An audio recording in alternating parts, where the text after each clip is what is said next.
Hello, my friend, and welcome. My name is Rob Dianovich from Education Without Borders. And if this is the first time you've joined me, I wanted to wish you a heartfelt welcome and thank you for taking the time to review what I have to say. And I hope that this helps you in the future. So, what I'm going to do today is I'm going to talk about genuine temporary entrant or GTE. And the reason behind this is that quite often international students have their visas refused because of not meeting this requirement sufficiently enough. So in today's video, I'm going to talk about the genuine temporary entrant letter, what you can do to help you to improve upon it, and look at some of the things that you shouldn't do to enable you to have more success in obtaining your student visa for the future.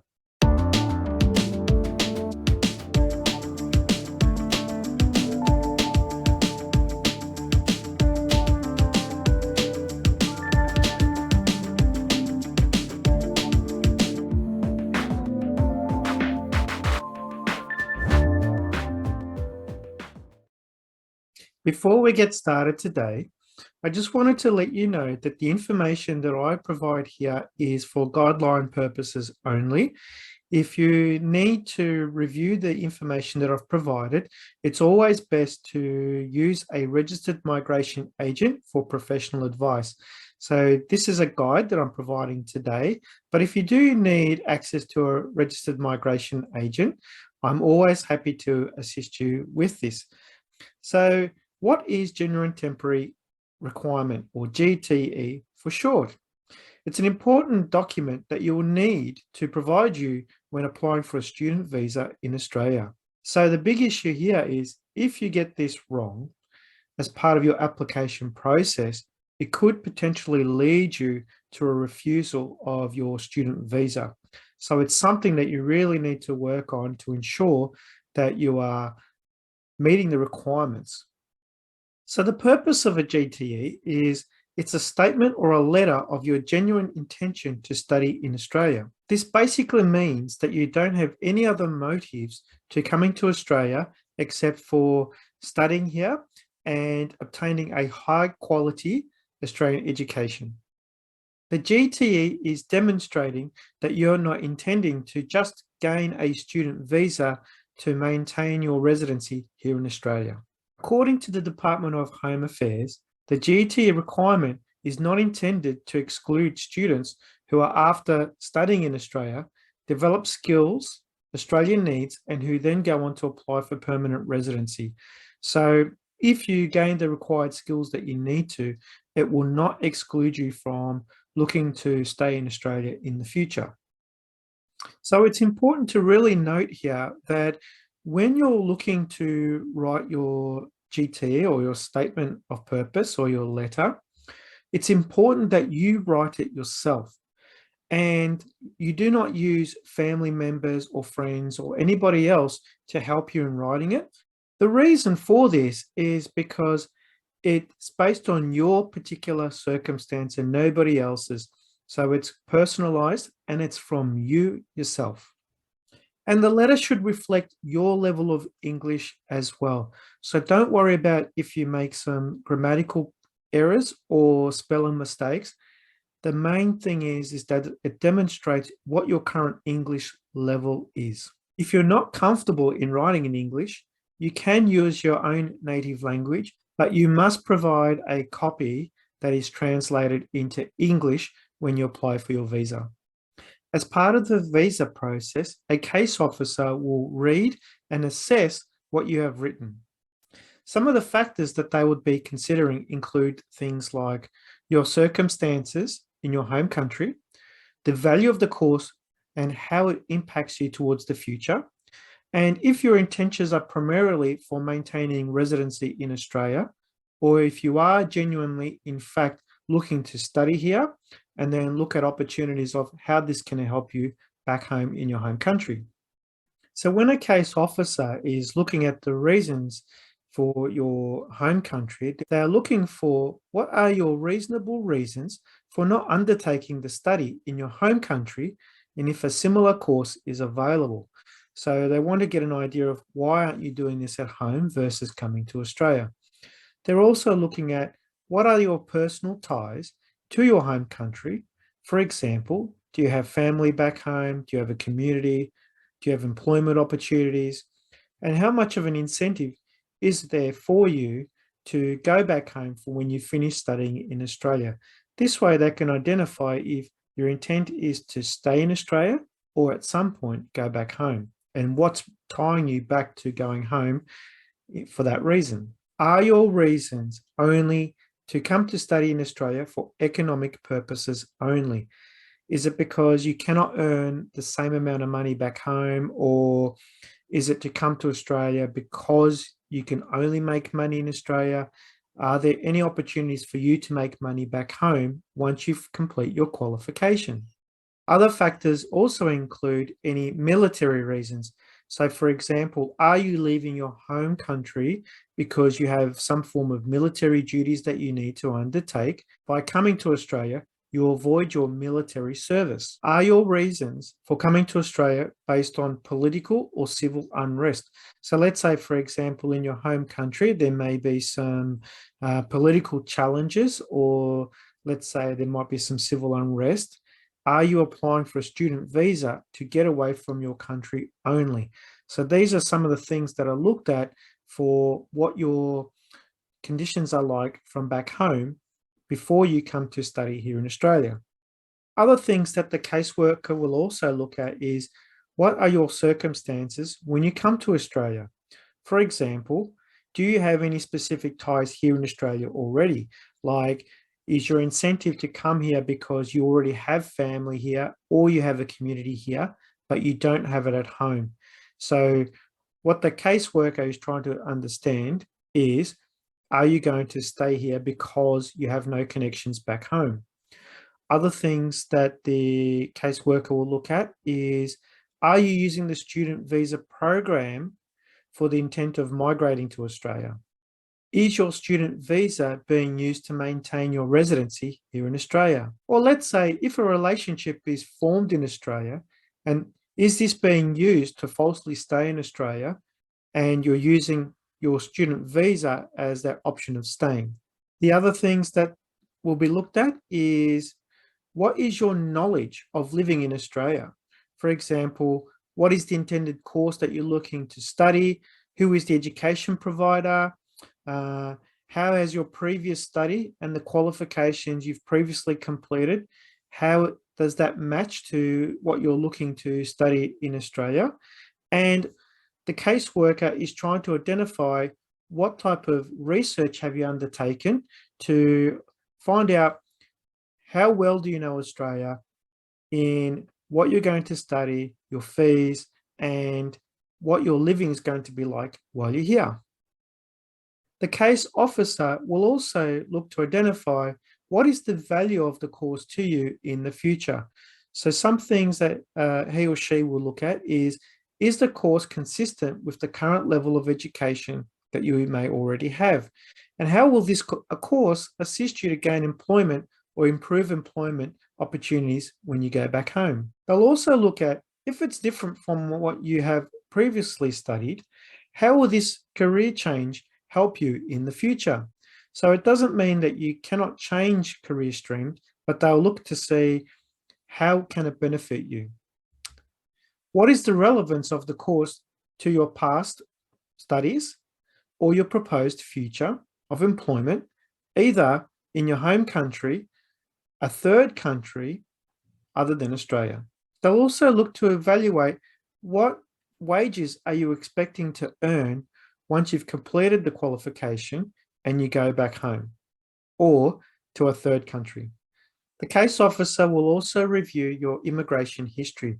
So what this means is they'll look at both your visa history and your travel history as well, not necessarily just to Australia, but in other countries as well. The factors that they'll be looking for are things such as, have you previously applied for a visa in Australia and were you refused? If you applied for other countries, were you refused from those countries and why? They'll also look at if you did come to Australia and you did comply with the visa conditions and you met all the requirements prior to your visa expiring. Now, for some reason, if you did come and something was out of your control to cancel your visa, let's say, for example, COVID-19 or some other reason, they'll take this into consideration when they're reviewing your visa application.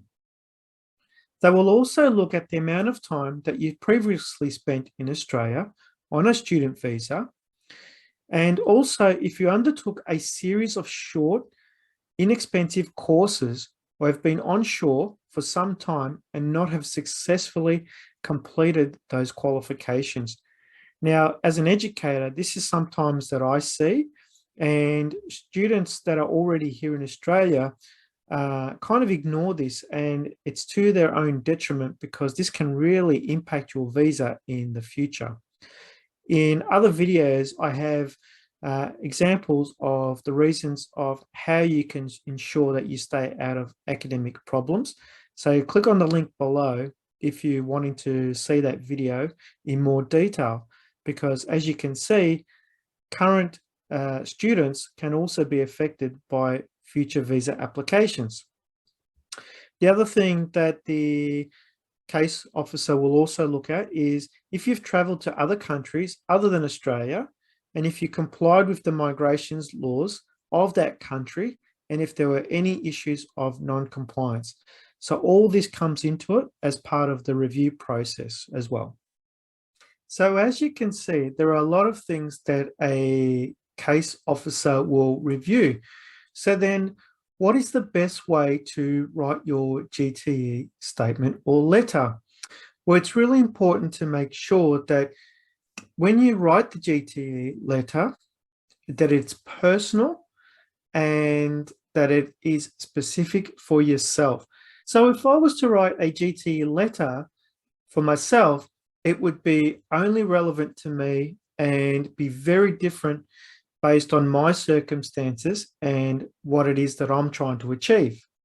It's important to note that you must not use anybody else's GTE letter, bar create your own. However, you can use the following information that I'm about to provide as a guide for yourself. There is no specific structure or the way this statement is written, and you can certainly change the paragraphs as you need to meet your requirements. So in the first paragraph, the best thing is to provide an introduction about yourself and your background. So that way, the case officer can get to know who you are and what you stand for. So things that I would cover include things such as your full name, your age, your current location, about your family. You know, do you have brothers and sisters and uncles and things like that back home in your home country? And also about the qualifications that you currently hold. So this way, the case officer can see what it is that ties you back to your home country. In the second paragraph, what I would do is focus on the course details. The idea behind this is to demonstrate that I've conducted my research about what it is that I'm going to study. So things that I would talk about are things such as, what are you planning to study? So the name of the qualification. Where are you going to study? So what particular college are you going to study at? What city are you going to study at in Australia to show that you've selected the location? You may also include things such as what topics you're going to be studying as well. And also then talk about how this relates to your previous studies, so you can identify and show or demonstrate how this ties in with what you may already know.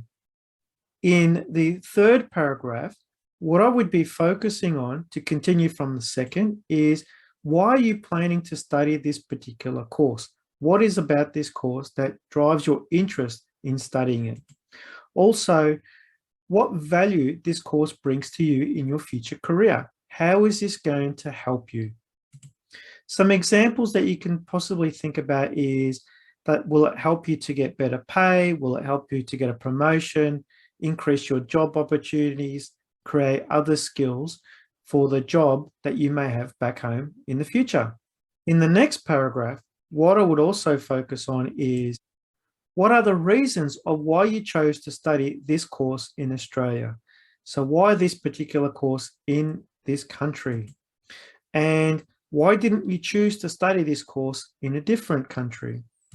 So some examples that you can use here might be, you want to experience and explore the Australian culture and lifestyle when planning to study in Australia. You may want to see the Australian sites, those kind of things. So just to really tie it back to why this course in Australia and why not somewhere else. Another thing you may also consider is if this course is available at home, why are you not choosing to study it in your home country as opposed to going somewhere else? In the next paragraph, what you want to do is focus on your financial stability. So what the case officer will want to know is, how are you going to fund your study? So you need to be very specific in your response to this. So you need to consider, where is the money coming from? And is it going to be coming from your savings, your family? Is it a loan or somewhere else? Now, in the description below, I have a separate video that talks about financial stability and how to improve your financial statement specifically for this topic. So please feel free to watch this video in more detail. In the next paragraph, what you'll need to focus on is your work experience. How does your previous working life relate to the future course that you're going to study? So what the case officer will be looking at for in your letter will be, what type of work experience do you have? How long did you work for? And what type of job role you worked in as well. So in the future, as part of your application, you may also include a copy of your resume as one of your documents, but we'll focus on this in more detail at a later date. The case officer will also want to know, why are you leaving this job role to study in Australia? If you have not worked before, an explanation of why is also important here too. So let's say, for example, you may have just recently graduated from high school and you're looking to come and study at university in Australia. So you may not have a particular work history at the minute. In the next paragraph, what I would focus on is your immigration history. So here you can talk about, have you traveled to Australia or another country before, and write down where you've been and what you've. And then if you have come to Australia, how long did you stay for? And what type of visa were you on while you were in Australia? If you have never traveled before, you can mention this in your letter as well. In the following paragraph, what I would also focus on then is, what are your plans for when you complete your studies in Australia? What are your plans when you get back home? And also, do you have strong economic and family ties to your home country? So this way, the case officer can assess how strong your ties are to your home country and to see if there are any incentives for you to go home as opposed to trying to stay in Australia for a longer period of time, and demonstrating that you are not a genuine temporary entrant to Australia to study. I'm happy to provide you a sample of what a GTE letter looks like, but please note it is not a template. It is there just as a guide to show you what one can potentially look like. So you can request a GTE sample, which I'm more than happy to send. And if you send me an email to enquiry@ewbaustralia.com.au with the subject line GTE sample, I would be more than happy to email you one through. As well as completing this important document, other forms of documents that you may also need to attach along with your GTE could include things like academic transcripts to show what your current qualifications are, any particular bank statements to determine that you have the funds available to support yourself while you're here in Australia, any asset documents that show evidence of property ownership that you have ties back home to your home country. Also, if you are working, in a reference letter from a current employer to demonstrate maybe if they're holding the position open for you for when you come back. Any tax returns that you lodged last year to demonstrate your financial income, any particular pay slips to show that you were working, any job offers that you may have in the future for when you do complete your course. And also, if you are planning on starting a business when you do go back home, maybe a draft or a copy of a business plan to demonstrate that you have something in place for your future of when you complete your qualification. Now, you may have other documents that you may need to also provide, but it will be based on circumstance to circumstance, based on what it is that you write in your GTE letter. When it comes to the length of your GTE letter, there is no right or wrong response here, but generally it could be anywhere between 1 to 2 pages, but it comes down to, again, to your circumstance and how you've addressed each of those questions that we've demonstrated previously. A few final tips that I'd like to cover off here are that when you do write your statement, write it as a story, because the person that you're writing to doesn't know who you are. So you need to demonstrate to them what type of person you are and what it is that you're planning on wanting to do in the future. This person is going to determine whether or not you are a genuine temporary entrant or not.